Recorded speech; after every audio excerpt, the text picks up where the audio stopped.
Point number 4. Another key reform is the use of artificial intelligence and machine learning to automate the classification process. Currently, the review and declassification of intelligence documents is done manually, which leads to massive backlogs and delays.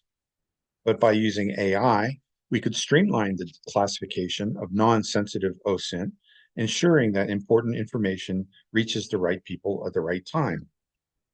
AI algorithms can be trained to assess the sensitivity of information, flagging only genuinely sensitive materials for human review. That would reduce the workload on intelligence officers and speed up the declassification process, making OSINT more accessible to the people who need it most. And finally, point number 5, we need to create feedback loops where operatives in the field can provide real-time input on how overclassification is affecting their missions. Too often, classification decisions are made far removed from the realities of the battlefield. Intelligence officers in Washington may classify something as secret without fully understanding the operational impact of that decision. By creating a system where field operatives can flag classification issues, we can ensure that classification policies are responsive to real-world needs, not just bureaucratic concerns. So in conclusion, overclassification is not just a bureaucratic headache, it's a national and international security risk. And let's face it, the world is complicated enough without getting bogged down in unnecessary layers of classification.